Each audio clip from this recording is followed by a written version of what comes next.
안녕하세요. 김호준입니다. 지난 1월 1일 박근혜 대통령은 청와대 출입기자들과 간담회를 가졌습니다.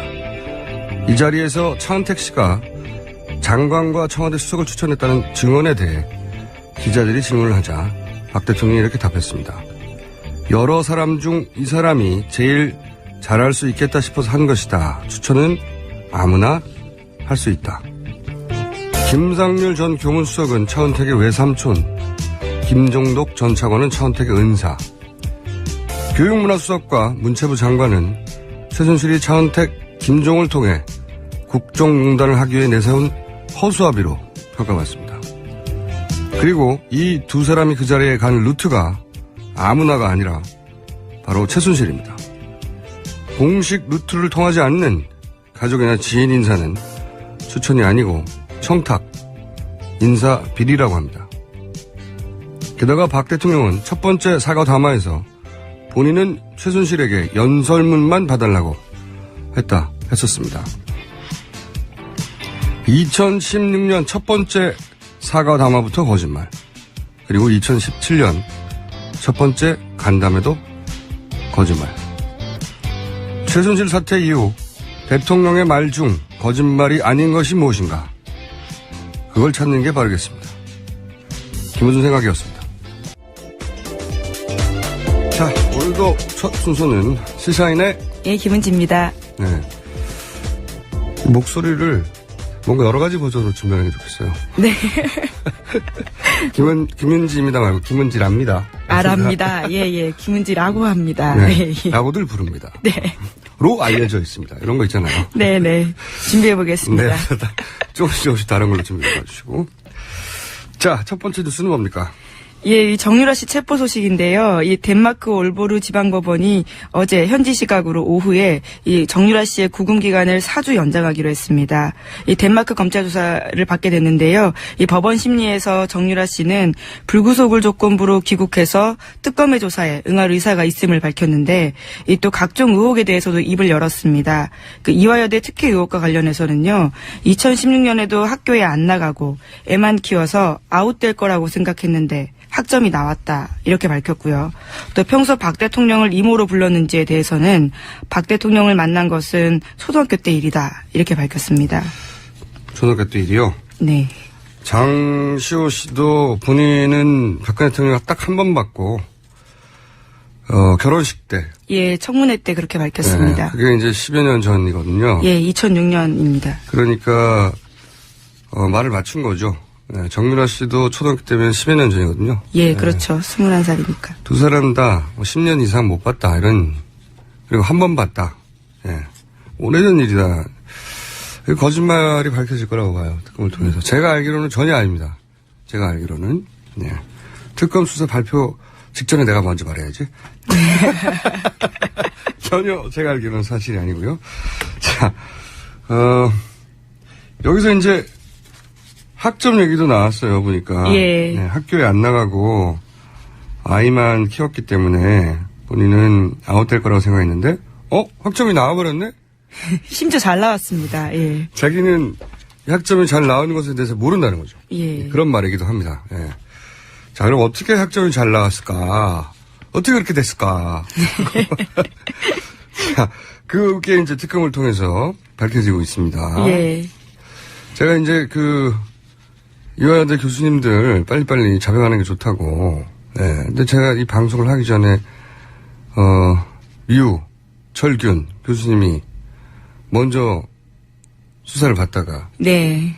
미안해, 이분한테. 빨리 방송을 통해서 말해줬어야 하는데. 빨리 자백하지 않으면 구속된다고. 이대 교수님들 중에 저는 구속자가 더 나올 거라고 봅니다. 빨리빨리 말씀해 주세요. 교수님들 이런 게 있습니다. 자기 논리 있잖아요. 예. 본인들이 굉장히 이제 그 분야에서 어쨌든 학문적으로 성과를 거둔 분이다 보니까 기본적으로 자기 논리가 있잖아요. 자기 논리대로 잘 설명하면 학생들은 끄떡끄떡 해주고 학부형도 끄떡끄떡 해주고 네, 교수님들도 상대방 동료들도 끄떡끄떡 해줄 수 있는데 검찰은 끄떡끄떡 해주지 않아요. 예.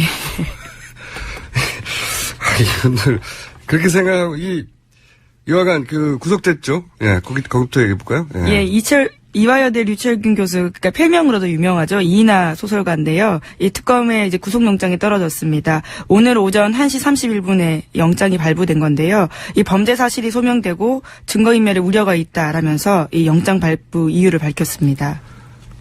제가 보기엔 이대 교수님들 중에 한 2분 정도는 더 구속될 가능성이 높다. 예. 저는 그렇게 생각이 드는 것이 이분 말고 이제 중요한 연결고리라고 의혹을 받고 있는 김경수 교수. 예. 네. 본인은 뭐 관련 의혹을 청문회에서는 전면 부인했죠. 예, 네. 그렇습니다. 전면 부인한 것이 이분한테는 더욱 큰 뭐랄까요? 위증 혐의가 될 수도 있고요. 그렇죠. 부담. 예. 부담이 되고 있어요. 그거를 다시 뒤집으면 제가 경감됩니다.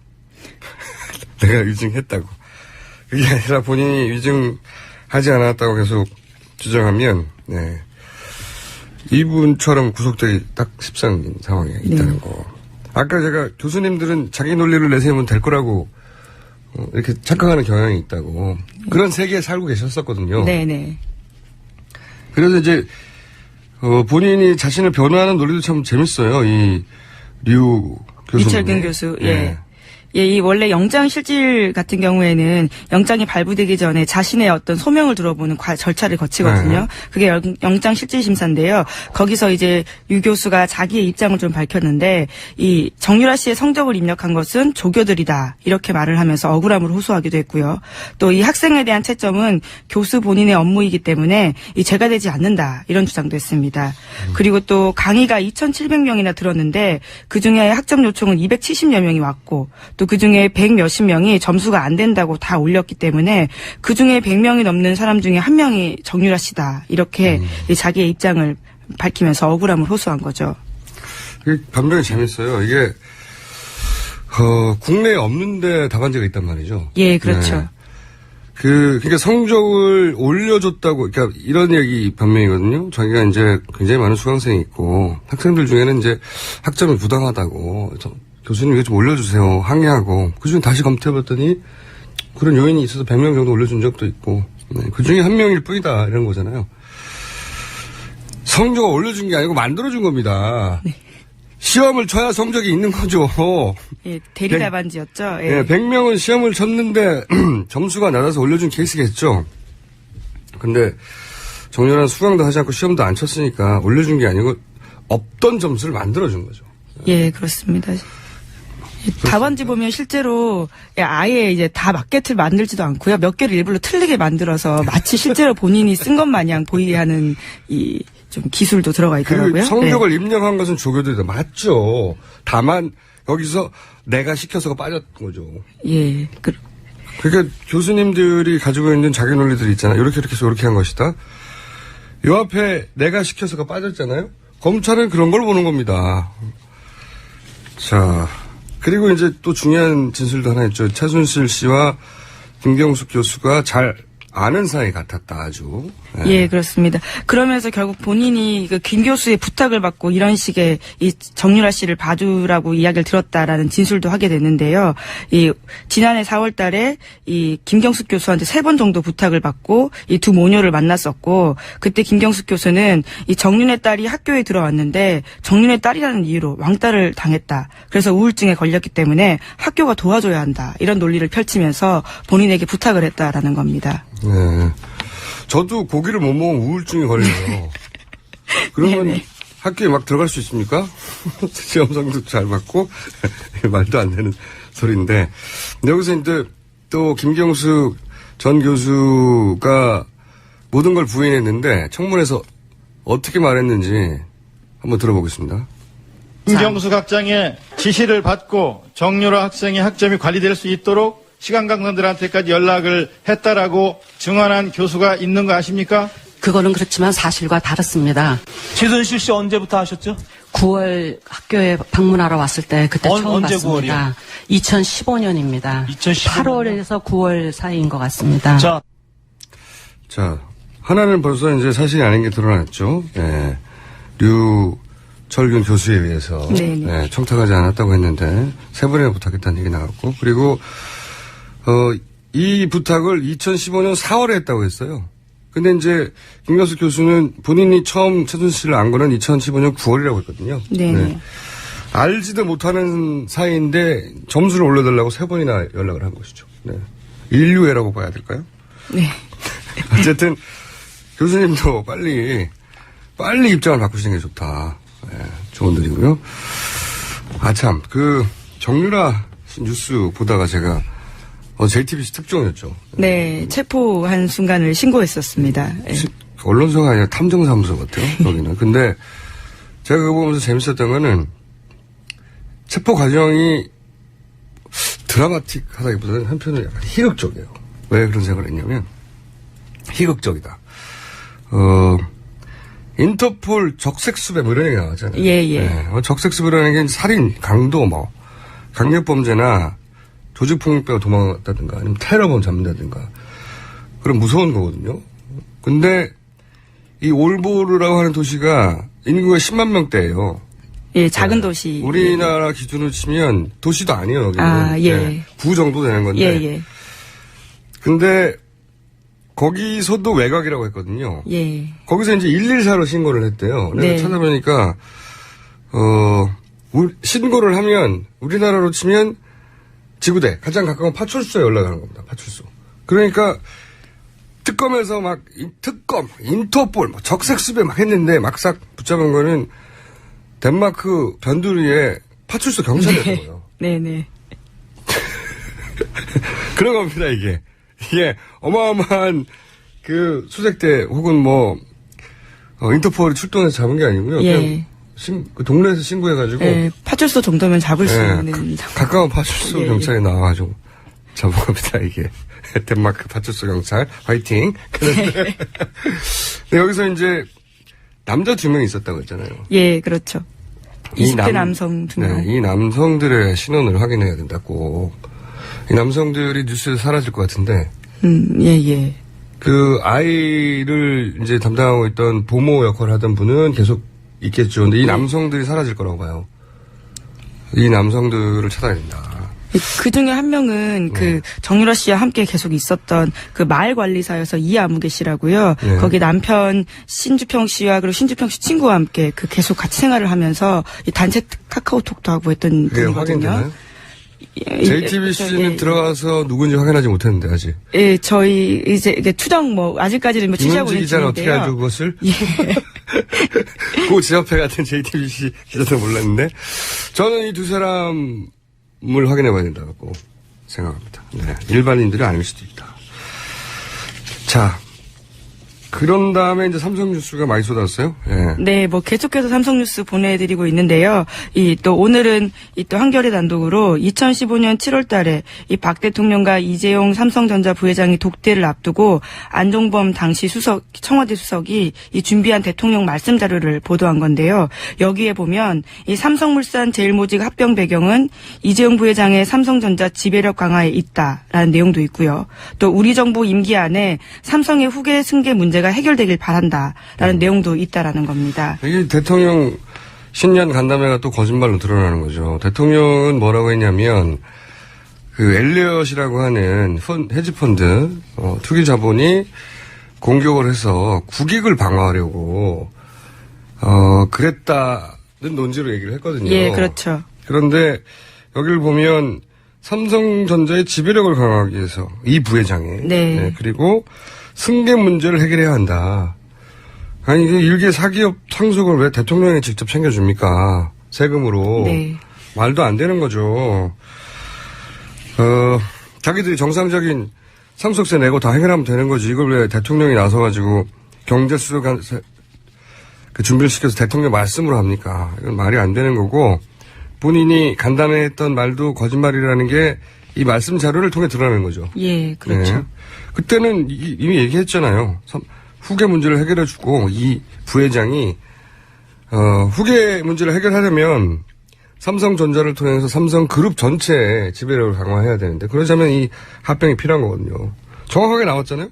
삼성물산 제일모직 합병 배경은 이 부회장의 삼성전자 지배력 강화를 위해서라고 안종범 수석이 준비한 대통령 말씀 자료에 2015년에 나왔지 않습니까? 7월에. 너무 정확하게 나왔어요. 자, 빠져나가기 어렵다. 근데 이것만 있는 게 아니죠, 또. 관련 뉴스들이 많아요. 예, 그렇습니다. 또 오늘 아침 한국일보 단독 보도인데요. 박 대통령이 2014년 9월부터 이재용 삼성전자 부회장과 독대를 하고 이때 정유라 씨에 대한 승마 훈련 지원을 요구했다라는 것이 확인됐다라는 보도인데요. 어제 국민일보 보도를 전해드리면서 이 독대에서 처음 2015년 독대에서 이재용 부회장은 처음 이 사실을 알게 됐다라고 주장하지 않았습니까? 그러니까 이제 어제 국민일보 기사를 보고 제가 이거는 삼성이 당했다. 공갈을 당했다. 예. 돈을 뜯겼다. 예. 그리고 이재용 부회장은 모르는 거다. 그 사실을. 그래서 삼성발 기사라 이것은 예. 제가 말씀드렸었는데 그거에 이제 정반대되는 뉴스인 거죠, 이게. 예, 그렇습니다. 2014년 9월 15일에 박 대통령이 이재용 부회장과 따로 만나서 짧은 독대를 가졌는데 이 자리에서 박 대통령이 이재용 부회장에게 이 삼성이 대한승마협회 회장사를 맡아달라. 승마 선수들이 좋은 성적을 거둘 수 있도록 좋은 말도 사주고 훈련비도 지원해달라. 이렇게 이야기를 했다고 삼성 관계자들의 진술을 확보했다라는 겁니다. 이재용 그 부회장은 청문회에서 2016년 1월인가 2월 정도로 기억된다고 이 말 문제, 예. 정유라 지원 문제, 최순실 일가를 예. 인지하게 된 게. 네, 본인 회사가 최순실을 이런 식으로 지원한 걸 언제 알았냐 그랬더니 지원 다 끝난 다음에 네. 예, 알게 됐다는 논조로 얘기를 했죠. 여기서 이제 이게 거짓말인 게 또 드러나는 거죠. 이재용 부회장의 2014 그로부터 거의 2년 전에 이미 박 대통령이 말 좀 지원해줘. 네, 이런 요청이 있었다는 거죠. 그리고 실제 박상진 삼성전자 사장이 승마협회 회장에 취임을 합니다. 예, 그렇습니다. 이런 요구가 예, 있은 다음에, 네. 아기가 딱딱 맞는 거죠. 그리고 이제 그 문영표 전 장관, 전면 부인했었지 않습니까? 네. 전 장관이자 이때는 현 이사장. 네, 예. 이사장. 제가 이분이 이제 특검 들어가면 다 불 거라고 그랬잖아요. 자, 불고 있습니다. 네, 그렇습니다. 예, 그 진술이 바뀐 건데요. 삼성합병의 국민연금공단이 창성하도록 본인이 압력을 행사했다라는 사실만 인정한 것뿐만이 아니라요. 심지어 이 박 대통령 지시가 있었다라는 진술도 한 건데요. 박 대통령이 국익에 도움이 되니까 국가적 차원에서 할 수 있도록 할 수 있는 일 아니냐 이런 말을 했다라는 겁니다. 그래서 본인이 했다. 뭐 이렇게 진술을 한 겁니다. 한마디로 이제 박 대통령이 하라고 해서 했다는 거죠. 예. 네. 요 말만 나오면 되는 거예요. 네. 네. 본인 판단으로 처음엔 시킨 게 아니다라고 하다가 시켜서 했다. 자, 이게 이제 점점 모아져서 사실 이 정도 나오면 대통령의 자리에 있지 않으면 벌써 구속됐어요. 있지 않다면 이렇게 구체적인 정황들이 나오고 액수가 나오고 예, 심지어 뭐 문건도 나오고요. 문건도 나오고 거기 그 라인 선상에 있던 사람들이 다 지시를 했다고 하는데 예. 즉 대통령이고 상대가 삼성이라서 이렇게 오래 끌고 있는 겁니다. 벌써 다 잡혀 들어갔어. 안 그랬으면. 제가 김은지 기자고 했다. 예. 벌써 진작에 지금 들어가 있습니다. 들어간 지 오래됐어요. 예, 추웠겠네요. 자, 시간이 한 3, 4분 정도 있는 것 같으니까 네. 빠른 속도로 중요한 뉴스만 훑어볼까요? 그 다음 뉴스는 뭡니까? 예, 또 유진영 장관의 반박이 나온 건데요. 어제 그 대통령의 신년 기자 간담회 알려드리지 않았습니까? 거기서 블랙리스트 본인은 전혀 모르는 일이다라고 했었는데 유 장관이 이에 대해서 직접 반박을 한 겁니다. 이 손바닥으로 하늘을 가리는 격이다라면서 자신의 공식 일정표에 기록이 남아있다. 이렇게 한겨레한테 문자 메시지를 보냈다라는 거고요. 또 본인이 그 당시 상황을 좀 더 구체적으로 이야기를 했는데 이 면직되기 며칠 전에 박 대통령과 단둘이 면담하는 자리에서 김기춘 전 실장이 주도하고 있는 문학의 색깔 입히기와 핍박 조치의 문제점을 명백하게 지정하고 시정을 요구하자 대통령이 묵묵부답했다. 이렇게 말했습니다. 이게 너무나 전방위적으로 이런 일이 있다 보니까 다 막을 수가 없네요. 네. 여기서는 아니라고 했는데 또 당장 그 말을 했거나 들었다는 사람이 나타나고, 네. 이거는 커버가 안 될 것. 이게 지금 이 이야기의 아주 중요한 골자는 블랙리스트를 김기춘 전 비서실장이 주도했다고 하는 정황과 그것을 박근혜 대통령이 알고 있었다는 얘기죠. 보고받았다. 네, 네. 박근혜 대통령도 보고를 받았다. 자, 다음 뉴스는요. 이 뭐 대선 관련된 뉴스 조금 좀 전해드려야 될 텐데요. 이 신년 맞아서 여론조사 결과가 여러 개 나왔습니다. 그 중에서 경향신문 보도를 보면 이 문재인 전 대표가 반 총장의 출신지인 충청에서도 1위를 차지했다라는 거고요. 오히려 반 총장은 지난해 경향조사 똑같은 여론조사에서 이 21.9%로 2위를 차지했지만 이번에는 17.4%로 이 하락세를 겪었다라는 겁니다. 아무래도 최근에 이제 여러 가지 검증 관련 뉴스가 나오니까 이런 영향을 받았겠죠. 앞으로 저희가 이제 대표적인 주자들에 대한 간략한 헤드라인 뉴스 혹은 뭐 중요한 뉴스면 길게 전해드리겠는데 신년 여론조사를 일제히 했는데 그중에서 이런 결과가 나왔다는 거예요. 충청에서는 아무래도 반기문 총장이 1등 하지 않겠냐 싶었는데 이제 거기서 지지율이 빠졌다는 거죠. 네. 검증이 본격적으로 시작되지 않았는데. 자, 여기 대해서 반기문 총장도 몇 마디를 했어요. 그죠? 네, 이 현지 시각으로 12월 30일에 이 검증을 빙자해서 괴담을 유포하거나 아니면 말고식의 무책임한 일을 하는 것은 절대로 근절돼야 한다. 이렇게 입장을 내고요. 또 본인은 검증을 회피할 생각은 없다면서 이 46년에 걸친 자신의 공직 생활을 거론하면서 국내에서 국회 청문회만 안 거쳤지 모든 검증 절차 다 거쳤다면서 그런 말 했어요? 예. 국회 청문회조차 안 거쳤네요. 예. 그것만 안 거친 게 아니라, 예. 이것조차, 지금 공직자들은 대부분 이거 거쳤거든요, 주요 공직자들은. 예, 이것도 안 거쳤다. 여기까지 해놓고. 자, 또 다른 뉴스가 있습니까? 예, 주자들 중에. 예, 안철수 전 대표와 관련해서는요, 이 대선 지지율이 호남에서 이 9.2%까지 빠졌다라는 내용이고요. 그래서 이 개혁보수신당 쪽에서 이 국민의당 쪽을 접촉하면서 안철수 전 대표는 빼고 합치자라는 제안까지 하고 다닌다라는 TV조선 보도입니다. 제3지대 중심축이 될 줄 알았는데 좀 흔들리고 있습니다. 안철수 전 대표가. 그건 따로 다루기로 하고. 어제 뉴스로 박지만 비서 사인이 심근경색으로 발표될 거라고 제가 예언했지 않습니까? 네. 저건 참 어떻게 하는지 저는 신기하죠. 근데 발표가 그렇게 됐고 요 사안 관련해서는 관련 사건을 오랫동안 취재해왔던 주진우 기자를 저희가 잠시 미니 인터뷰를 한번 해볼까 합니다. 전화 연결돼 있나요? 네. 여보세요? 네. 여보세요? 네.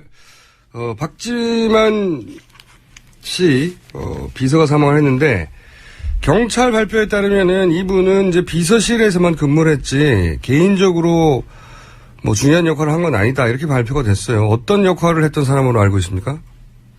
개인적으로 중요한 역할을 했습니다. 박지만 회장을 10년가량 가장 가까운 데서 보필했고요. 유경재단 폭력 사건에서 가장 중요한 인물 중에 한 명입니다. 그렇군요.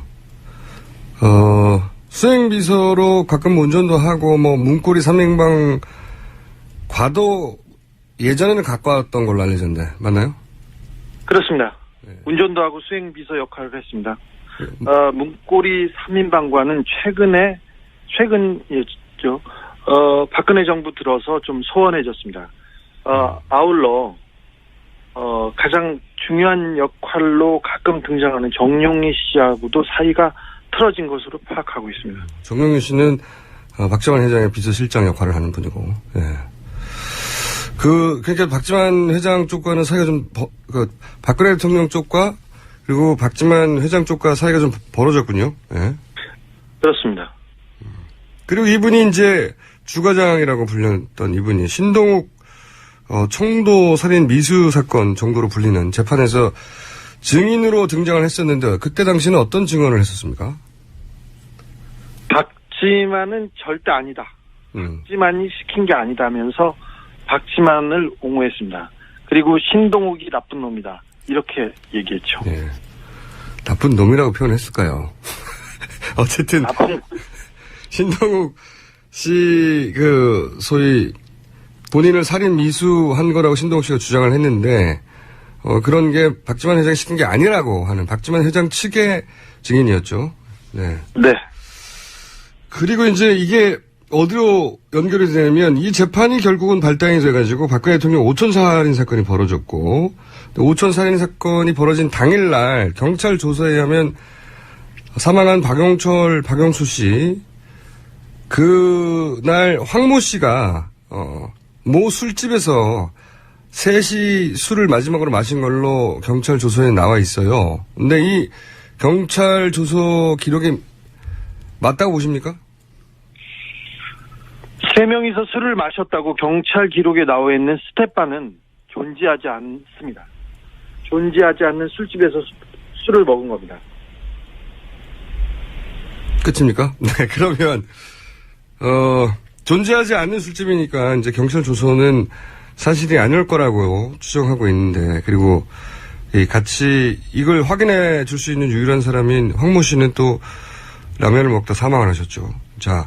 네.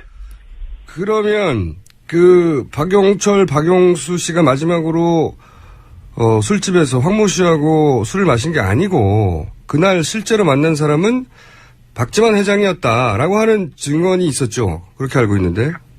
그런 증언이 있었습니다. 네.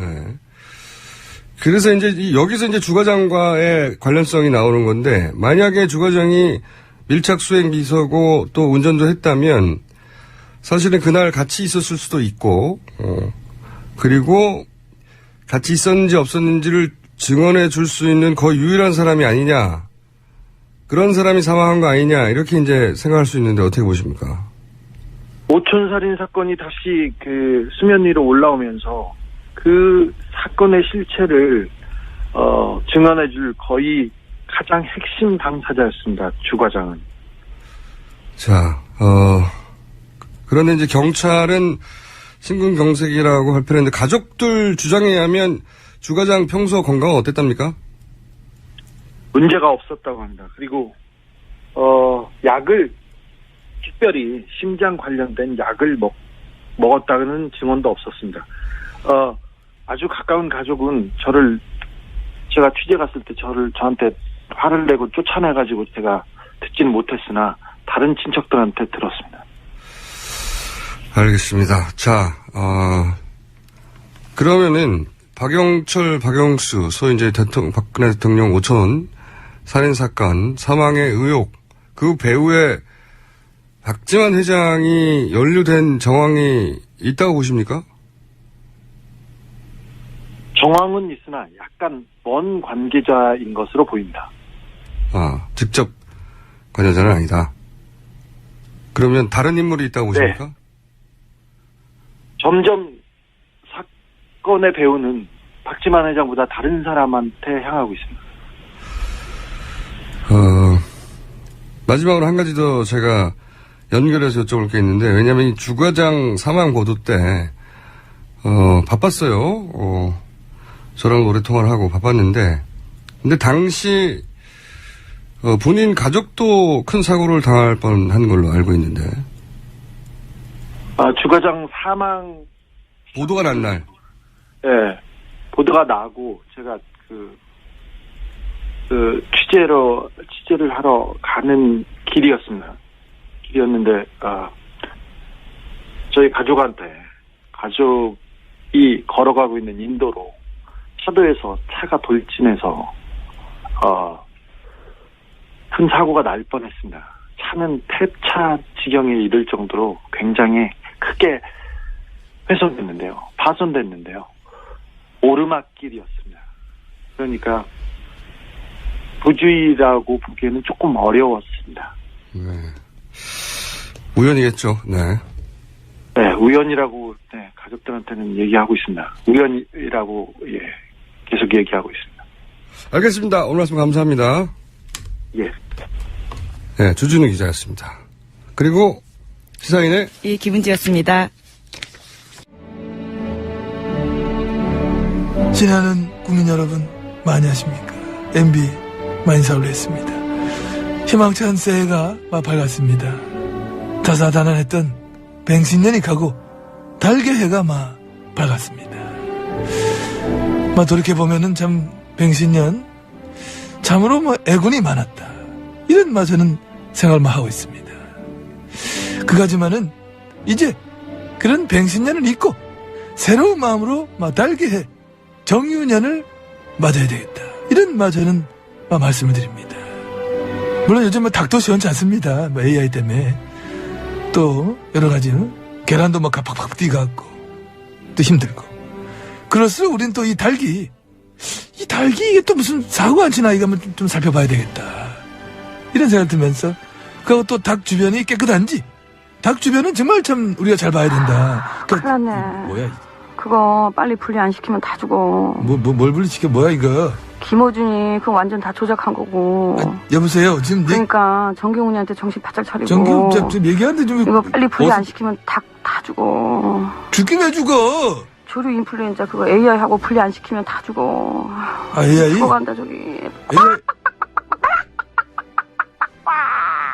왜 이런 걸 해?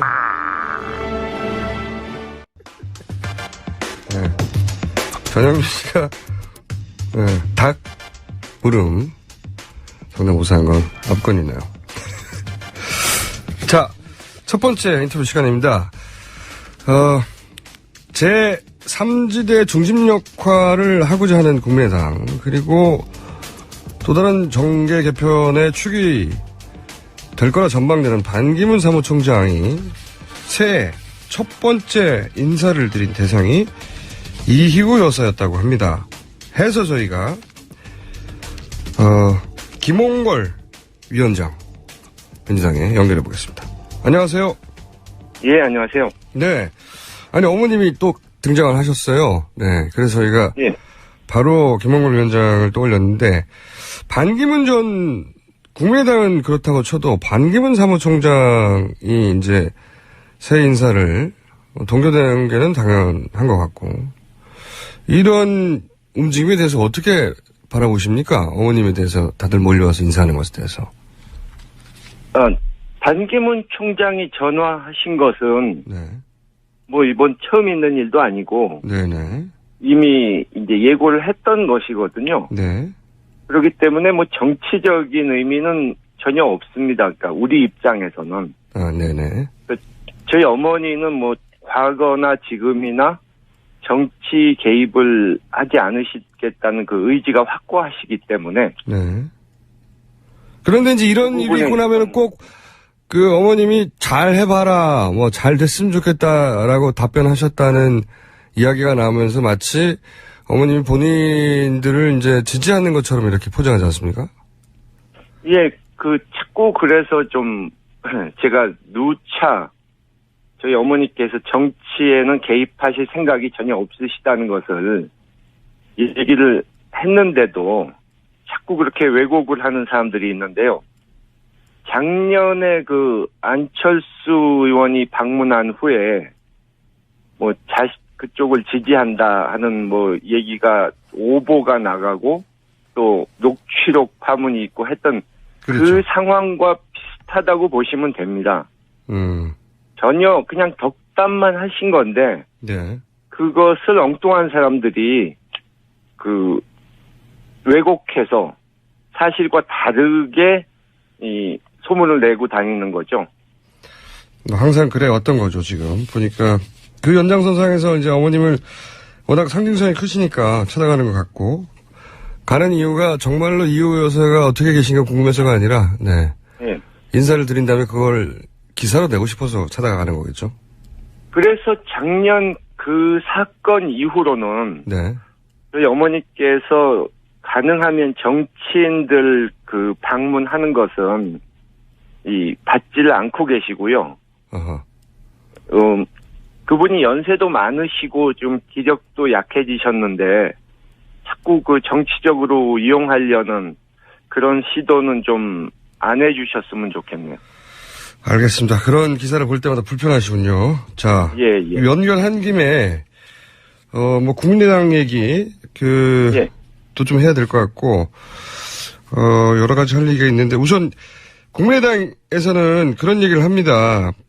민주당에서는 결국은 대권 정권 교체를 위해서는 연대해야 되지 않겠냐고 얘기를 하면 국민의당에서는 절대 불가능하다.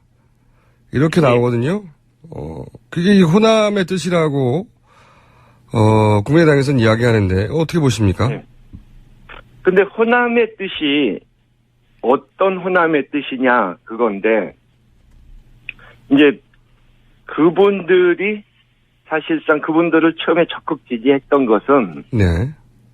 지역의 유지, 그러니까 토 세력하고 결탁을 해서 네. 그동안에 그분들이 자신들의 기득권을 유지했던 것인데 이제 이 진보적인 민주개혁 세력 호남에 네. 그분들이 사실은 굉장히 그 현지 국회의원들에 대해서 비판적이었음에도 불구하고 네. 이제 민주당이 좀 대여 투쟁에서 무기력한 모습을 보이고 또 정권 교체를 과연 할 수 있겠느냐 하는 믿음을 주진 못했기 때문에 당시만 하더라도 네. 예, 회초리를 드셨던 것인데 그분들은 네. 국민의당이라는 것을 도구로 이용해서 네. 그렇기 때문에 그분들은 이미 이제 국민의당에서는 좀 마음이 떠나신 상태죠. 그 말씀을 요약하면 지난 총선 혹은 뭐 작년 말 상황에서 민주당으로 과연 정권 교체를 할 수 있겠냐 싶어서 회초리를 들었고 예. 그래서 국민의당의 지지를 보내다가 최근에는 그거를 거둬들이고 있다. 뭐 이렇게 요약할 수 있습니까? 그렇죠. 그러니까 이미 추석 민심을 제가 들어봤을 때부터 예. 벌써 국민의당에서 대해서는 아예 뭐 좋다 싫다 말을 하지 않는 관심 밖으로 멀어졌고 이제 민주당과 민주당의 대선 후보들에 대해서만 뭐 좋게 평가하는 분도 있고 나쁘게 평가하는 분도 있지만 아예 국민의당에 대해서는 아예 얘기를 안 하시더라 이거죠. 본인이 파악하신 대안이 될 수 없다. 호남의 민심이 그렇게 큰 흐름이 변하고 있다. 뭐 사실 예. 지지율로도 그렇게 보이긴 합니다만. 예. 그리고 이제 방금 토 세력이라고 표현하셨는데 그러면 예. 이게 국민의당 그러니까 호남이라고 할 때도 구분해서 바라봐야 되는 겁니까? 어떻게 구분해서 바라봐야 되는 거죠? 그러니까 좀 전에 말씀드린 대로 네. 이제 토 세력, 지역 유지 이런 쪽과는 이 지금의 국민의당 의원들, 호남 다선 의원들, 네. 그분들과는 이제 호남에서의 일종의 영남에서 새누리당 의원들처럼 이렇게 기득권 세력을 유지하고 있었던 거고 그분들은 민주개혁 세력과는 좀 다르다는 거죠, 성향이. 훨씬 보수적이고 그러니까 제가 전에도 여러 번 언급을 했었는데 국민의당으로 간 이 호남 의원들 중에 네. 과연 저분들이 출신이 호남이 아니었다면 야당을 선택했을까? 아하. 새누리당 가 있지 않을까 하는 성향이 그런 분들이 있거든요. 근데 이제 5.18 또 저희 아버지 이런 상징성 때문에 겉으로는 이제 저희가 개혁적인 것처럼 민주주의에 신념이 있는 것처럼 얘기를 했지만 실제 성향은 새누리당에 오히려 더 가까운 그런 사람들도 있었다는 거죠. 그래서 그런 걸까요? 이제 국민의당은 민주당과 연대하는 게 아니라 오히려 새누리당을 탈당한 개혁보수신단과 연대해서 제3진대를 만들겠다고 하는 게 지금 현재 국민의당의 지도부의 생각 같습니다. 예, 보이죠? 예. 제가 탄핵 전에 자꾸 국민의당 측에서 비박계를 자극하지 말자. 응? 탄핵을 하려면 그들의 표를 얻어야 되니까 그들을 잘 달래자.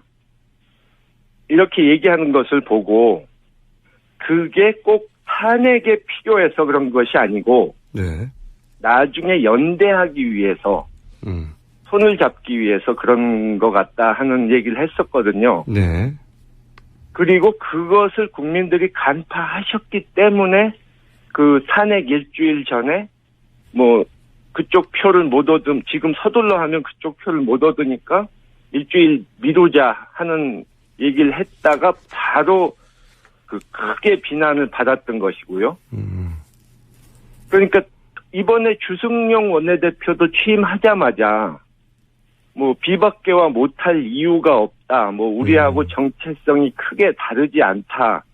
이런 얘기를 하셨는데 좀 이 호남 유권자들 또 뭐 전체 국민들을 봐도 좀 받아들이기 힘든 얘기죠. 비박계가 사실 이 친박계 못지않게 그 안에서 그러니까 새누리당에서 좀 막말이라든가 여러 가지 문제점을 보여주었던 색깔론을 뭐 들고 나왔다든가 문제성 있는 사람들이 많음에도 불구하고 그런 소리를 하니까 네. 이해하기 힘든 거죠.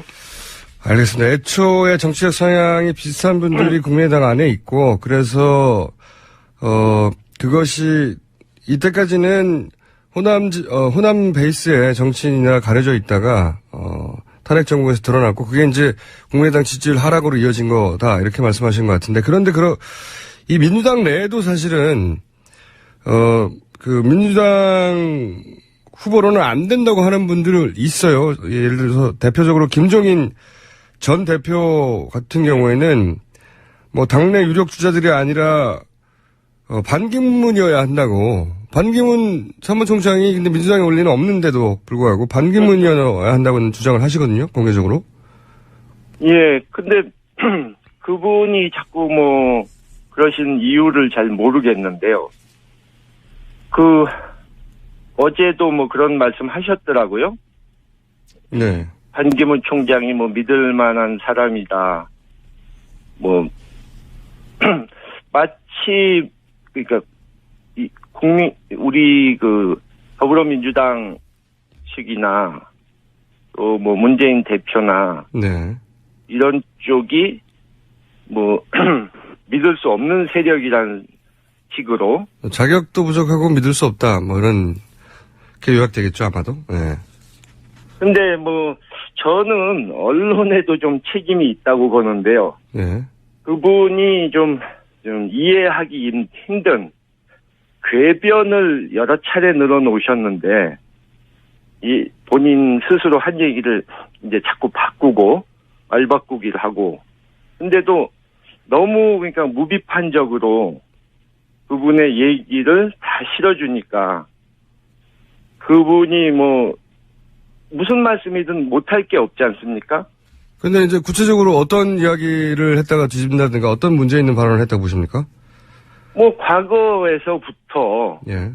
뭐, 다들 아시지만, 뭐, 비례대표 절대 할 생각 없다고 그러셨다가 바꾼 것도 있고, 또 뭐, 공당의 대표란 분이, 뭐, 여론이 안 좋아지고 있다 하니까는, 나는 여론 같은 건 신경 안 쓴다.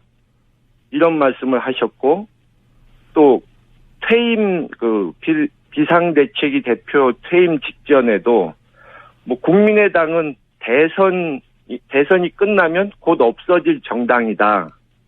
이렇게 얘기를 했는데, 재미있는 것은, 언론은 물론이고, 모욕을 당한 당사자인 국민의당에서도 아무도 항의를 안 하더라고요. 그런 경우도 보기 힘든데. 그러니까 뭐, 이분은, 나는 무슨 얘기를 해도 괜찮구나, 이러실 거 아닙니까? 근데 본인이 이제, 뭐, 탄핵 문제에 대해서도 이, 헌법에 정해진 절차에 따라서 뭐 하면 되는데 거국 내각이니 명예퇴진이니 뭐 요구하며 협상이나 하려들고 뭐 어쩌고 그런 얘기하고도 언제 그랬냐고 말을 뒤집는다 뭐 어쩌고 비난을 하시는데 본인도 탄핵 정국에서 뭐 이렇게 일관된 입장을 유지하셨던 것도 아니고 또 이 원죄가 있지 않습니까 그분이 박근혜 원죄라면 네. 지지했었던 과거에 뭐 지지 발언 하시면서 이 사람은 뭐 가족도 없고 사심 없어 보인다. 돈 욕심 같은 거 내지 않을 것 같다. 네. 이런 발언 하시지 않았습니까? 국민 행복추진위원장이었었던 걸로 기억하는데 새누리당에. 예. 대통령 만들기에 어쨌든 노력을 하셨고 그러니까 그쪽에서 논공행상 이런 부분에서 밀렸다고 해서 잘못이 없다고 할 수 없는 거죠. 자, 그러면 김종인 대표의 태도에 대해서도 그렇고 국민의당을 구성하고 있는 일부 의원들의 색깔에 대해서도 의구심을 가지고 있고, 문재인 전 대표가 호남에서 또 지지를 총선 당시만 하더라도 얻지 못하다가 최근에는 뭐 좀 회복했습니다만, 예. 지금 시간이 거의 다 됐네요. 이건 어떻게 보십니까? 정계 은퇴 발언했지 않습니까? 문재인 대표가? 예? 제가 잘 안 들리는 게. 네. 이 전화 연결이 서로 잘 안 맞는 것 같아요. 제가 평상시에 시간이 다 돼가지고요. 김홍근 위원장님. 오늘은 여기까지 하고요. 예. 저희 스튜디오에 한번 모시고 이 이야기를 다시 해야 될 것 같습니다. 네. 예, 알겠습니다. 네. 오늘 여기까지 하겠습니다. 감사합니다. 예, 감사합니다. 네. 앞선 김홍근 위원장의 인터뷰는 저희가 확인해보니까 제 목소리 잘 안 들렸다고 하네요. 네. 제 잘못입니다. 스튜디오에 한번 모시고 이야기를 다시 한번 나누기로 하고요. 자, 이 시간은 하영의 오프터 레코드.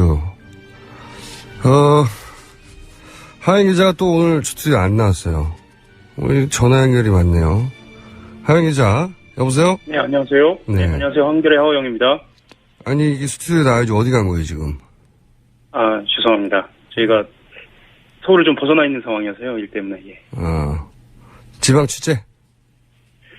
뭐 자세한 것도 뵙고 말씀드려야죠. 네, 지방 취재. 한결의 소속이기 때문에 한결을 위한 지방 취재. 보다도 방송이 더 중요하죠. 다음부터는 지방 취재는 이날 겹치는 날 잡지 마시고. 피해서, 예. 자, 예. 이 박지만 회장 비서 사망 건에 대해서 아무래도 여쭤봐야 될 것 같은데, 이 사망권이 좀 경찰에 의해서는 좀 이례적으로 다뤄진 부분이 있다 싶은데, 예. 이례적인 부분 혹은 좀 특이점, 뭐 의혹이라기보다 특이점들을 좀 짚어주시죠. 먼저 이 말씀 좀 드려야 할 것 같아요. 경찰이 굉장히 많은 관심을 갖고 있고요. 그리고 특히나 혹시나 그 미진한 수사로 지적을 받을까봐 뭐 이러저러하게 이야기를 좀 많이 하고 있습니다. 특히나 진행자께서도 그 미리 심근경색을 말씀하셨잖아요. 예. 그 경찰도 아마 심근경색일 것이다라고 미리 이야기는 하긴 했어요. 그렇군요. 이런 예. 그러니까 요 이야기는 네. 부검 결과가 발표되기 전부터 경찰에서는 심근경색일 거라고 이야기를 미리 했다는 거죠. 부검도 안 했는데. 사실은 이제 그 국과수의 공식 발표와 아니면 국과수에 들어가서 이제 보통 보여지는 모습을 보고 이제 판단하는 모습들이 있지 않습니까? 네. 좀 뭐 그런 모습을 보고 판단했는지 좀 디테일하게는 좀 더 들여다봐야 할 것 같습니다. 하지만 그 정확한 것은 부검 결과가 나오기 전에 아마 그럴 것이다라고 추정을 한 것이죠.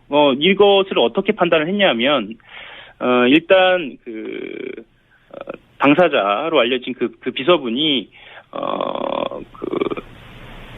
화장실에서 안방으로 가는 사이에, 그러니까 욕실에서 안방으로 가는 사이에 이제 일이 벌어졌다는 거거든요. 그리고 경찰의 현장 분석 판단으로는 그렇죠. 샤워하고 나오다가 쓰러진 것이다. 예. 그렇다고 본다면 일단 그걸로 봤을 때는 자살로 보이지는 않고요. 그리고 외부 침입 흔적이 없고 이야기하면서 CCTV나 이런 거 확인했을 때는 흔적이 없고요. 그리고 지금 확인되지 않은 것은 휴대전화 분석이나 이런 건 좀 확인이 안 돼 있는데요.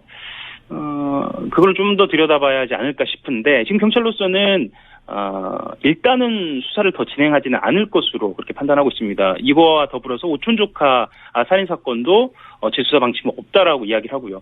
한 가지도 좀 이례적이라고 말씀을 드릴 수 있는 거는 경찰청장이 직접 나서서 이 사건에 대해서 특이점이 없다라고 좀 언급한 부분도 있습니다. 네, 특이점이 없었으면 하는 바람이 강력히 느껴지는데 경찰청장도 이례적으로 직접 이 사안에 대해서 언급을 했고, 그리고 경찰청장 역시 발표되기 전에 국가수검 결과가 나오기 전에 부검 심근경색이라는 단어를 거론을 하셨어요. 네. 예. 이 부분이 이례적이죠. 보통은 이제 부검 결과를 보고 말을 해야 하는데 부검 결과가 나오기 전에 심근경색을 미리 화장실에서 나와서 쓰러진 것만 보고 알 수 있는가. CCTV에 침입의 흔적이 없는 것이 꼭 심근경색의 증거는 아니지 않습니까? 네. 뭐 그렇죠. 예. 네. 그거하고 심근경색 의혹을 가질 만한 상황이 아니다. 의혹을 가질 만한 상황이다. 이렇게 정확하게 얘기했습니다. 네, 의혹을 가질 만한 상황이 아니고 문제가 예. 없다는 이야기죠. 그런데 여기서 특이점은 그러니까 경찰이 부검 결과 나오기 전에 이미 심근경색을 얘기했다는 것과 그리고 경찰청장이 심지어는 그 거론을 했다는 것과 그리고 경찰청장이 이 사건에 대해서 특이점, 그러니까 이상한 점이 없다는 거를 미리 말했다는 것, 뭐 이런 거죠. 예. 보통은 이제 조심스럽죠. 보통. 예, 조심스럽습니다. 보통 장례식장 취재가 기자들한테는 굉장히 어려운 취재인데요. 네. 근데 이 유가족들의 태도를 보면서 이 사건의 심각성이나 사건을 바라보는 유가족의 태도를 좀 알 수가 있거든요. 유가족의 특이점도 있습니까? 예. 이례적인? 예. 굉장히 좀 저희들이 봤을 때는 좀 특이한 상황인데요. 네. 일단은 침묵합니다. 그리고 언론을 굉장히 극도로 경계하고요, 조심스러워합니다. 네. 게다가 때로는 좀 약간 적대적인 태도를 보이기도 하고요. 네. 그런데 보통 그런 상황에서는 부검에 동의하지 않거든요. 그렇죠. 그러니까, 의혹이 언론을 없고, 그렇죠. 의혹이 없고 돌아가신 분에 대한 어떤 예우를 한다는 차원에서는 가족들은 보통 부검을 동의하지 않아요. 네. 가족들이 의혹이 없다라고 판단을 하면. 그런데 부검에는 동의를 했단 말입니다. 그러면서 언론에 또 이렇게 극도의 경계심을 보이는 걸로 봤을 때는 이 상황이 유족들이 보기에도 좀 석연치 않은 부분이 있다라고 저희들도 좀 보여지고 있죠. 여기 이제 특이점은 부검을 유가족들이 요구할 정도면 의혹이 있고, 그리고 이제 유가족들 사이에 나온 얘기가 건강에 문제가 없다고 했으니까, 유가족도 이상하다고 생각하는 부분이 있긴 있는 건데요. 근데 이럴 경우는 보통 적극적으로 언론을 상대하죠. 예. 예. 특히나 이제. 경찰이 문제 없다고 했지만, 이건 이상하다라고 생각한 부분이 있으면 적극적으로 언론에 알리려고 하는데, 또 요 대목에서는 침묵을 하는 거죠. 네. 그렇죠. 특히나 이제 유가족들도 요즘은 이 어떤 사안이나 사건이 벌어졌을 때 이것을 누가 가장 깊게 안달까요? 가장 깊게 취재를 해왔다는 언론사나 언론인들이 금방 찾아냅니다. 그래서 그런 분들을 접촉하고 적극적으로 좀 소명을 하고요. 이 상황에 대해서 이야기를 하는 편인데 이 상황 같은 경우에는 전혀 그런 상황이 아니어서 언론사 입장에서도 굉장히 좀 난감한 상황입니다. 여러 가지로 좀 의혹은 갖고 있으나 이게 이제 사실로 밝혀지지 않아서. 그리고 조금 더 들여다볼 만한 것은 저희들 같은 경우에는 초동 수사 상황은 좀 더 면밀하게 좀 들여다봐야 하는 거 아닌가라고 좀 생각은 좀 하고 있습니다. 이 부분에 대해서는 좀 더 취재가 돼야 할 것 같고요. 근데 이제 초동 상황을 경찰에서는 따질 이유도 없이 이건 명백하게 타살 의혹이 없고 이상한 정황이 없기 때문에 더 이상 수사는 하지 않으려는 것 같고요. 네.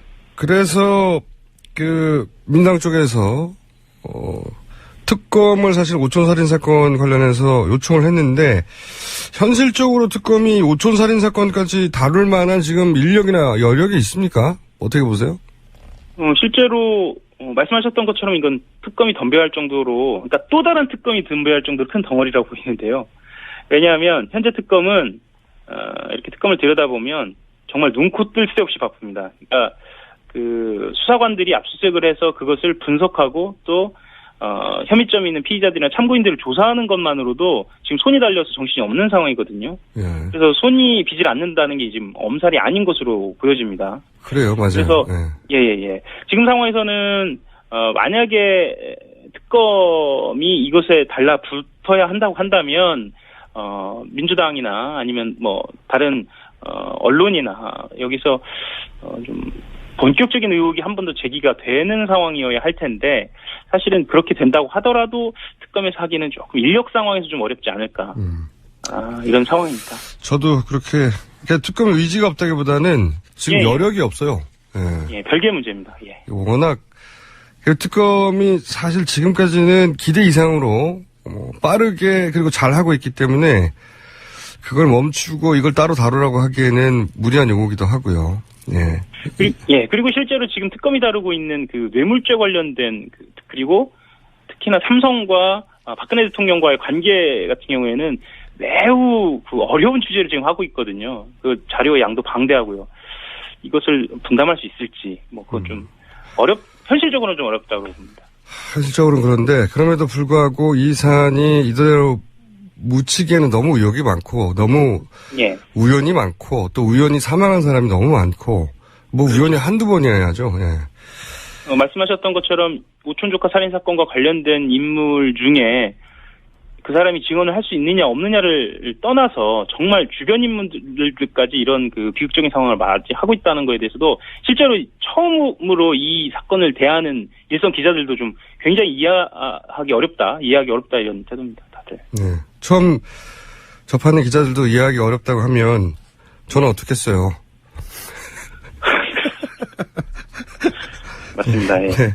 몇 년째 이 사건을 접하며 누군가 만나려고 하면 이렇게 사망하니까. 자, 또 한 가지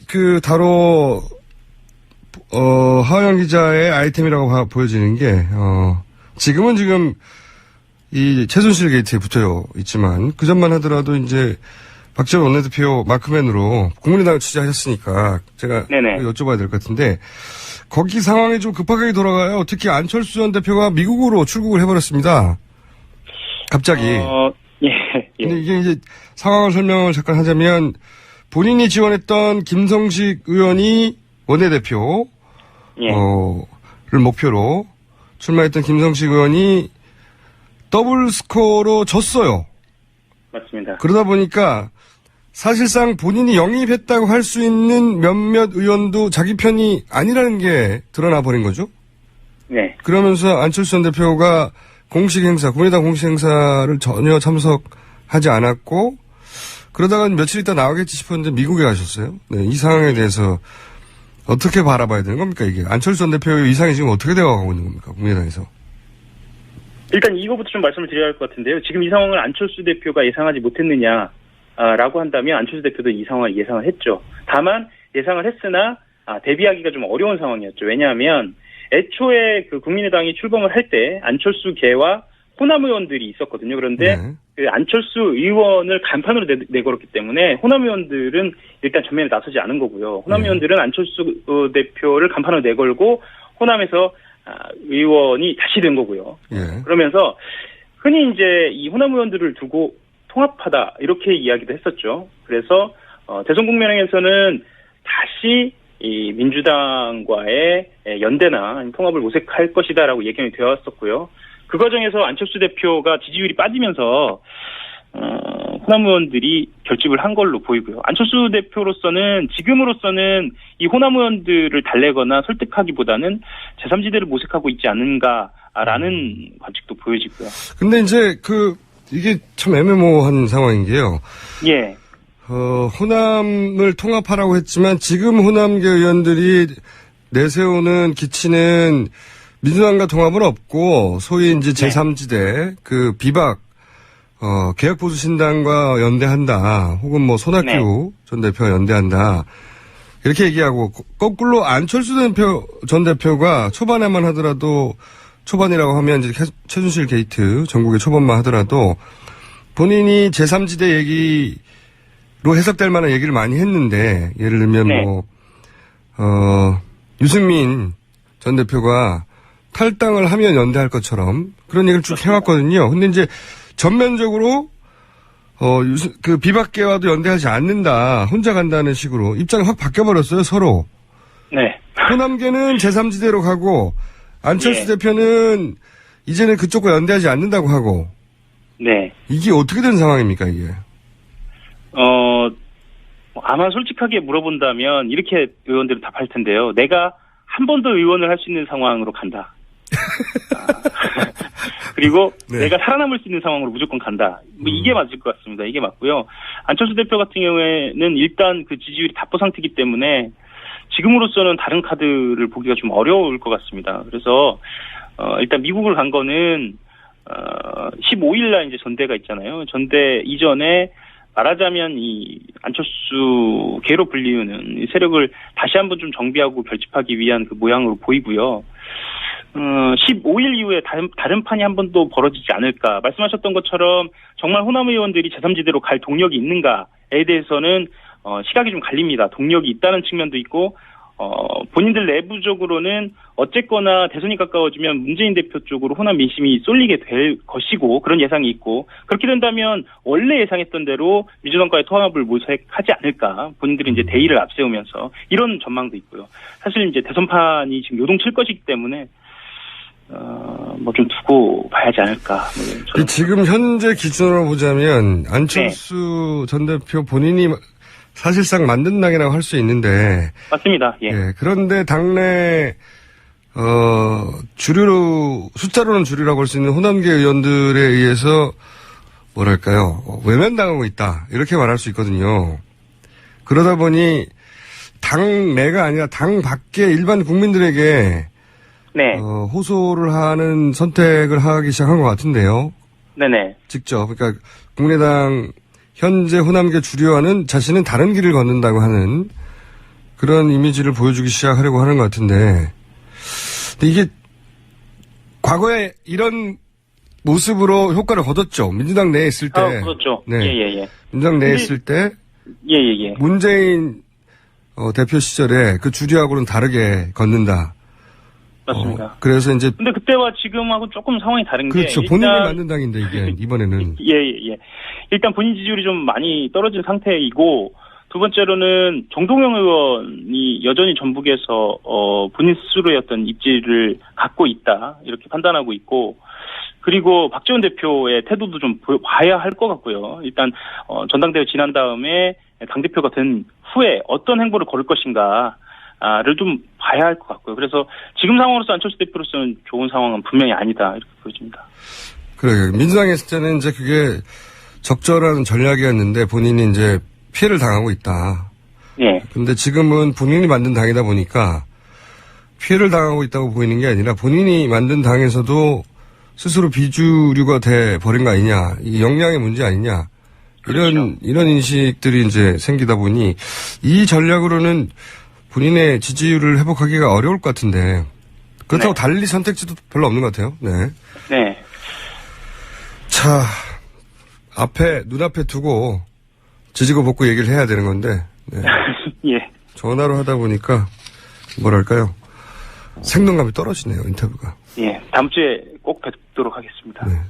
다음 주에는 예쁜 옷 입고 화려하게 나와주시기 바랍니다. 네. 그러겠습니다. 자, 그러면 여기까지 하겠습니다. 오늘 말씀 감사합니다. 네, 감사합니다. 한겨레 하우영 기자였습니다. 감사합니다. 지금까지 오프터 레코드 하우영 기자였습니다. 자, 불친절한 AS 시간. 오늘 아침 포털의 검색어가 김호준 심근경색이었답니다. 네. 성지순례 왔습니다. 이곳이 그 예언 적중한다고 하는 뉴스공장 맞습니까? 네, 맞고요. 그리고 굉장히 많은 관련 댓글이 있는데 어떤 분이 이런 제보를 하셨네요. CNN에서 보도했다고 하는데 CNN이 보도한 겁니다. 제가 한 얘기가 아니고요. CNN에서 보도했는데 1970년대 미 청문회 CIA 관계자가 직접 증언한 내용이라고 합니다. 이것은 쏘면 아주 모기가 물린 것과 비슷한 정도의 반전밖에 남지 않고 사라지는데 곧. 이 무기의 장점은 시신을 해부해도 자연스러워 보이는 점이라고 CNN에서 보도했습니다. 네, 제가 한 말이 아니고요. 그런 일도 있군요. 네.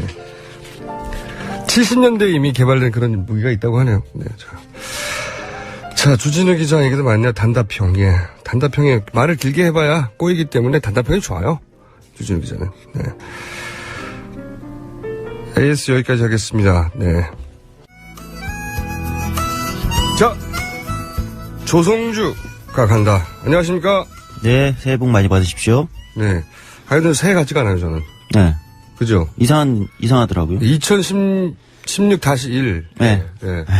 2016년이 이렇게 사람들 머릿속에 아직 끝나지 않은 너무 큰 일들이 많이 있는 거예요. 네. 대통령 탄핵도 걸려있고, 특검이 밝혀야 할 사실도 있고, 그러니까 아직 현재 진행형처럼 느껴지니까 매일매일이 해가 넘어갔다는 느낌이 없어요. 저만 느끼고 있었던 게 아니군요.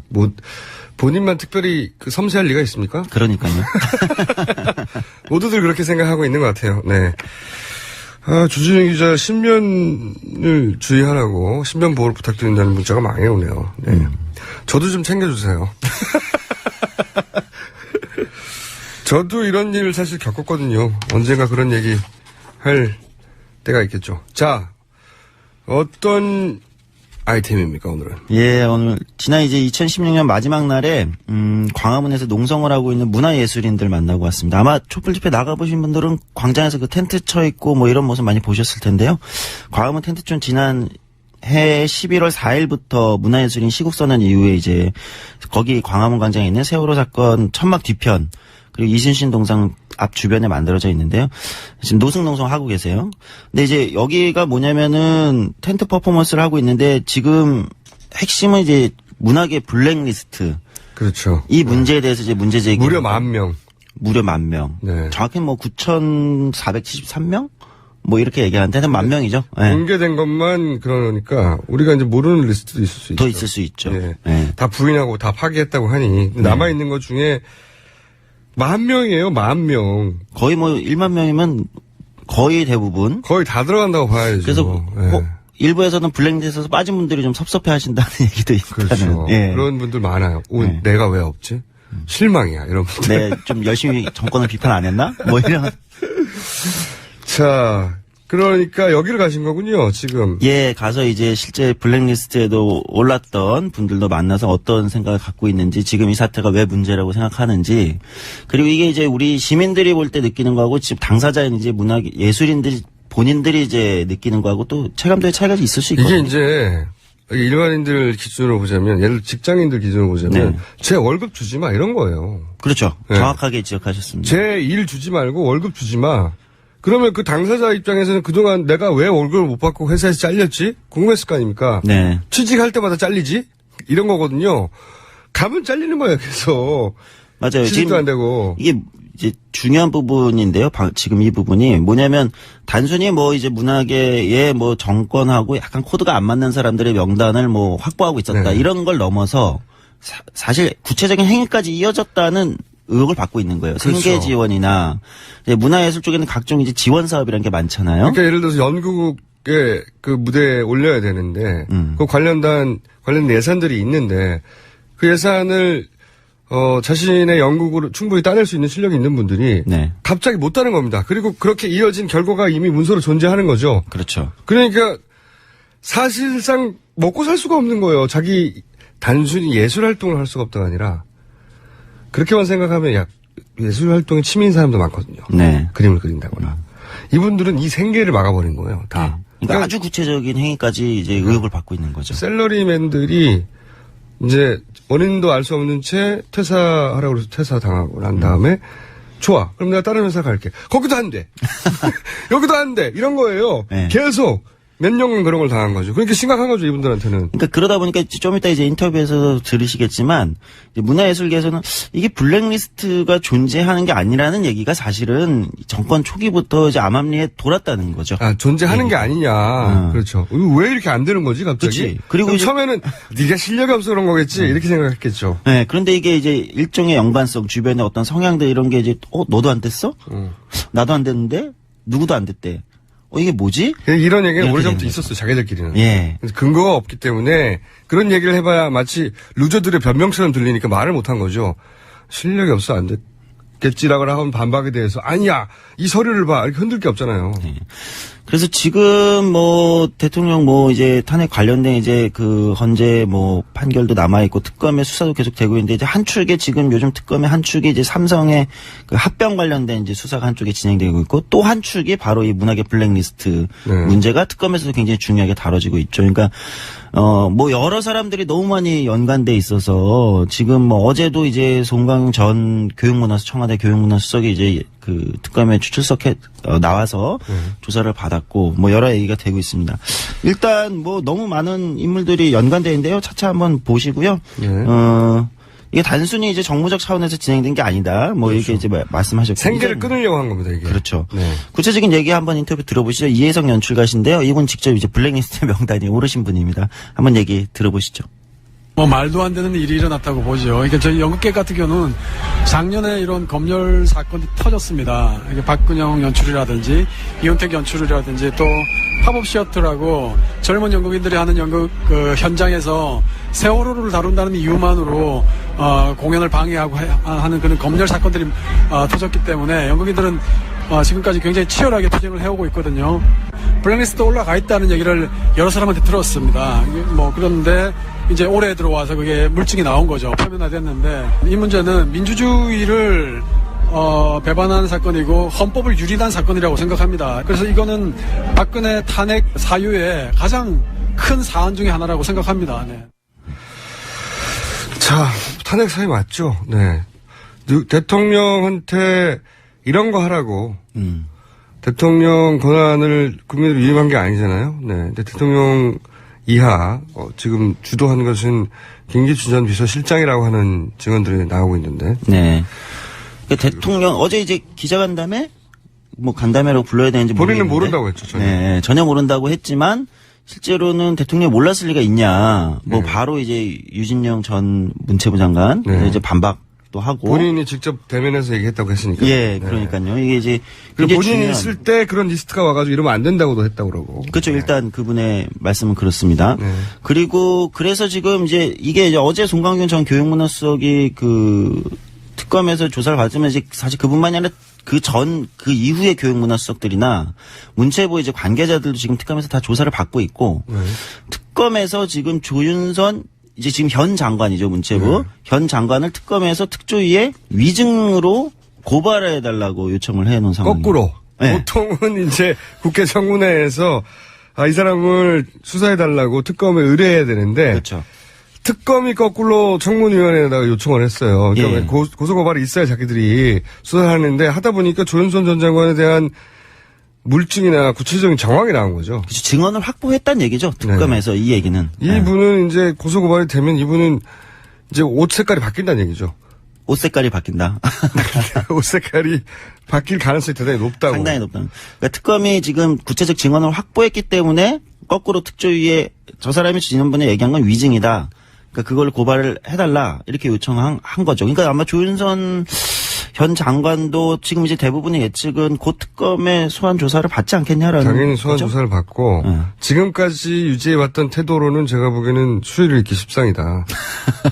아니 그거는 제가 조윤선 전 장관에 대한 무슨 사감이 있다는 게 아니라 특검이 지금 보면 청문회에서 위증한 것을 대단히 중대한 범죄로 바라보고 있거든요. 네. 그리고 그게 맞습니다. 네. 근데 안타까운 것은 사실 이 청문회가 이 특검이 이런 식의 압박을 할 때 청문회가 한 달 정도 연장됐으면 청문회에서 위증하는 걸 굉장히 두려워하게 될 테거든요. 네.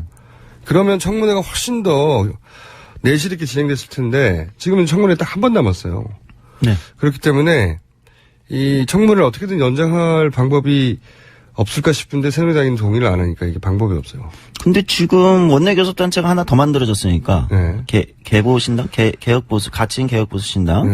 뭐 또 모르죠. 어차피 이게 원내교섭단체 합의사항이니까요. 개보신당도 웃기지만 보신당도 웃겨요. 어떻게 하면 좋아요. 우리가 무슨 다른 의도가 있는 게 아니고 그렇게 이름을 지었는데 어떻게 아직 가칭이니까요, 뭐. 네. 개보신당, 보신당. 그러니까 어쨌든 개신당도 웃기고 보신당도 웃기고 개보신당도 웃기고. 주제로 돌아가시죠. 자, 어쨌든 곤란하겠죠, 자기들도 이름. 이 청문회를 그래서 지금 한 달 연장하면 지금하고는 비교할 수 없는 정도의 성과를 낼 수 있다고 봐요. 예. 분위기가 달라졌죠. 예. 지금. 특검에서 이렇게까지 나온, 이중했어? 이러세요? 하고 있거든요. 아, 이거, 어떻게든 연장해야 된다고 보는데. 자. 그러니까 지금 이제 원래는 국가의 존재 이유가 창작의 자유를 보장하고 그리고 이제 지원까지 하는 거죠. 예술 이런 게 있는데 지금 이 블랙리스트 사태가 이제 표면 위로 올라오니까 이제 당사자들 입장에서는 분노도 분노지만 사실 이제 아까 이제 김어준 앵커 진행자 말씀해 주셨지만 이게 이제 생계라는 문제까지 구체적 행위까지 연결되다 보니까 두려움도 있을 수밖에 없는 거예요. 그래요. 맞아요. 네. 그래서 그거 관련해 이제 실제 느끼는 체감들 좀 봤으면 좋겠는데요. 독립 다큐 찍고 있는 이제 영상 활동가 하세별님 이야기를 한번 들어보시죠. 알고 보니 생계와 연결되는 부분에까지 직접적으로 관여되어 있다는 거가 밝혀지는 걸 보면서는 좀 무서워지기는 했어요. 사람은 누구나 먹고 살아야 되는 게 있는 거고 내 작업이 어디 세상에 내놓기 위해서는 필요한 지원들을 분명히 받아야 되는데 그것이 정부의 지원일 수도 있고 어떤 다른 재단의 지원일 수도 있는데 그런 부분들에 맞닥뜨리게 되면 실상 나도 모르게 내 안에 검열이 작동할 수밖에 없을 것 같다는 거 그게 자유롭지 못하게 될까봐 사실 그런 부분이 가장 걱정되는 거고 우려스럽고 이런 계기를 통해서 뭔가 자유로운 목소리를 표현하는 게 얼마나 소중하고 필요한 일인가를 좀 사회가 알아가는 과정 그렇게 좀 해나갔으면 좋겠다 이런 생각이 듭니다. 그렇죠. 이런 효과 때문에 그런 거죠. 네. 네, 말 안 들으면 밖으로 끊어진다. 그러면 이제 그게 어디까지 연결되면 이제 잘 분위기를 이분이 잘 전달해 주셨는데 결국 본질적으로 노리는 건 뭐냐 그러면 이제 자기 검열이라는 거예요. 결국은. 네. 자기 검열을 하게 되면 정부의 비판적인 목소리를 스스로 안 내게 되는 거죠. 그렇죠. 그게 가장 본질적으로 결국은 이런 문화예술계에 대한 블랙리스트나 생계에 대한 일종의 겁박이라고 볼 수 있는데 이런 것들이 노리는 거는 문화예술인들 창작하는 사람들 이런 사람들이 이제 자기 검열해라 알아서 사실 이걸 노리는 거죠. 이거에 대해서 이제 소설가 손아람 씨가 굉장히 잘 얘기했는데 이렇게 되면 이제 예술인들이 소설가나 시인이나 누구나 죽은 사람에 대해만 쓰게 된다는 이런 표현을 했는데 그렇죠. 아주 적절한 표현이죠. 살아있는 사람에 대해서 못 쓰게 된다는데. 살아있는 권력이나 살아있는 사람에 대해서 쓰지 않게 된다. 이런 얘기를 했는데 이 검열뿐만 아니라 이것 때문에 이제 예술인들 사이의 갈등도 사실은 좀 컸다고 합니다. 그러니까 누구는 지원되고 이 기준이 애매해지는 거잖아요. 지원받는 단체와 아닌 단체로 구분되면서 내부 균열도 일어나고 서로 상처나 냉소도 나오게 되고요. 이게 전형적인 방식이에요. 네. 네, 전형적인. 자기들끼리 싸우게 만들고 결국은. 이 예술가라는 게 이제 예술이라는 게 우리가 하고 싶은 말, 우리가 표현하고 싶은 건데 우리는 재능이 떨어져서 못하는 거. 혹은 섬세하지 못해서 내가 무슨 말을 하고 싶은데 그 말이 뭐였지? 네. 를 대신 말해주는 사람들이잖아요. 대신 그려주거나 대신 노래해주거나. 근데 이분들에 대해 하고 싶은 얘기도 있어요, 저는. 뭐냐면, 예술은 그래서 이제 기본적으로 자기 상상력이 가는 대로 다 내버려 둬야 된다고 저는 생각하는데, 네. 자기 마음대로 살아야 되는 거죠. 말하자면. 그분들이 마음대로 살면서 이렇게 좌충우돌 실수할 수도 있는데, 그거는 그분들이 내놓은 성과물 때문에 우리가 위로를 받잖아요. 네. 맞아. 저분들이 예를 들어서, 술을 많이 먹고 어디 길바닥에 잘 자고 막 이런 분이라고 칩시다. 그 결과로 우리가 위로를 받으니까 저는 그런 건 넓게 양해해줘야 된다고 생각하는데, 근데 예술가 분들에게 또 하고 싶은 말이 뭐냐면, 이 자기 검열을 극복하는 방법이 있습니다. 어떤 겁니까? 뭐냐면, 남 덕 볼 생각을 안 하는 거예요. 처음부터 덕 볼 생각을 안 하는 거예요. 그냥 지원도 안 받고, 그리고 누군가한테 부탁도 안 하고, 덕볼 생각을 안 하면 두려움이 사라집니다. 좋은 지적입니다. 사실은 해외 사례라도 고민해볼 필요가 있어요. 그러니까 이제 프랑스 같은 경우 이제 문화와 예술의 나라라고 하지 않습니까? 근데 프랑스의 이제 드골 정권. 사실 드골 정권은 보수 쪽이죠. 그렇죠. 우리로 따지면 이제 새누리당이라고 할 수 있는 건데, 드골 정권 시절에 이제 우리로 따지면 이제 문화부 장관이 앙드레 말로 아니었습니까? 네. 근데, 가장 군인 출신의 보수 정권이었지만 앙드레 말로라는 작가를 이제 장관으로 하고 예술의 자유와 문화의 자유는 또 굉장히 많이 열었거든요. 네. 네, 그러니까 이거는 문화예술의 문제는 진보와 보수의 어떤 이념으로 나누다 보면 오히려 사회가 더 풍부해지고 풍요로워지는 걸 막는 거거든요. 예술이란 건 인간 사회의 어떤 우리의 본질 이런 걸 다루는 이런 문제 아닙니까? 그러다 보니까 지금 이 박근혜 정부에서 나온 블랙리스트 문제 이런 거는 저는 단순히 뭐 보수 정권에서 일어나는 문제가 전혀 그거하고 상관없는 거예요. 네, 그렇게 볼 문제가 아니다. 보수하고 상관없는 거고요. 보수 정권 하에서 전 세계적으로 문화가 꼽힌 나라 많아요. 네. 그러니까 어쨌든 예술가 분들도 덕볼 생각을 안 하면은 예술원이 꼽힐 수 있다. 그리고 거꾸로 그렇게 덕볼 생각하지 않고 만들어낸 작품이 사실은 이분들의 생계를 책임질 수도 있습니다. 거꾸로 거기 감동해서. 그리고 이제 덕볼 생각을 안 하면은 이게 제가 사는 기준이거든요. 전 덕볼 생각을 안 해요. 아무한테도. 그럼 마음대로 살 수 있습니다. 그러니까 감동하게 될 때 사람들이 없는 누구의 눈치도 보지 않고 자기 예술원으로 작품을 만들 때 사람들이 감동하고 결과적으로 목표고는 아니었지만 네. 생계도 해결될 수 있다는 제가 조언을 예술가 분들에게 제가 예술가적 재능은 없으나 좀 드리고 싶습니다. 예. 네. 이 기회를 찬스로 살리는 네. 많은 분들이 뭐 얘기를. 또 그렇게 또 살아가고 계시기도 하니까요. 그래서 결국은 이제 그럼 이 문화예술인 분들이 이제 텐트를 광화문에 치고 뭐 기자회견도 하셨고 특검에 이제 고발도 하셨어요. 앞으로 이제 어떻게 대응해 나갈 거냐 이 얘기를 한번 들어볼 필요가 있는데요. 이분도 이제 시인이죠. 송경동 시인 이분이 이제 대표로 말씀해 주셨습니다. 이분 얘기 한번 들어보시죠. 저희는 우선 김기춘 구속 수사 그리고 현 문화부 장관으로 있는 조윤선 즉각 사퇴 그리고 수사받을 것을 요구했고 이렇게 공개적으로 입장을 낸 거고요. 만약 내려오지 않으면 저희들이 붙잡으러 가겠다. 체포하러 가겠다. 이런 결의들이고요. 날짜도 정했습니다. 1월 11일 날 수요일이죠. 수요일 날 이곳 광장에서 10시에 모여서 세종시에 있는 정부종합청사 문화관광부로 저희 문화예술인들이 블랙리스트 버스를 타고 쫓아갈 겁니다. 그래서 그때 저희 손으로 뭐 붙잡아서 경찰에 인계를 좀 해줘야 되겠죠. 네. 네. 예술가들은 이런 말 해도 되긴 됩니다. 근데 실제로 예를 들어 조윤선 장관을 붙잡아서 인계하면 납치가 되고요. 이분 송경동 시인은 충분히. 그러니까 그런 퍼포먼스까지는 하시는 게 좋죠. 네. 네. 근데 실제로 예를 들어 조윤선 장관을 쫓아가가지고 손으로 붙잡아서 경찰에 인계하려는 순간 본인들이 경찰에 잡혀가요. 뭐 그만큼 분노와 이분들의 분노와 이런 게 굉장히 크다는 거죠. 그래서 이분도 이제 벌써 50일 가까이 이제 광화문 텐트촌에서 지금 노승농성을 하고 계신데요. 송경민 씨. 이제 문화예술인 분들이 지금 느끼는 약간의 이 분노. 그렇죠. 이렇게까지 명백하게 나왔는데도 불구하고. 네, 그리고 이제 근데 이제 청문회에서 뭐 자긴 전혀 모르는 거다 이렇게 얘기하겠으니까 얼마나 사실 화딱지나죠. 화가 나겠어요. 그냥 화가 나는 게 아니라 화딱지가 나는 거죠. 이분들이 이제 아마 조만간 굉장히 충격적인 퍼포먼스들을 많이 보여주실 수도 있을 것 같다 이런 생각이 들고요. 그러니까 제가 조언 드리자면 네. 붙잡진 마시고요. 붙잡는 퍼포먼스까지만 하는 것이 좋다. 예. 네. 쫓아가는 거죠 그냥 달리기로. 그렇죠. 물리적으로 잡지는 않고. 뭐 하냐 그러면 달리기 한다고.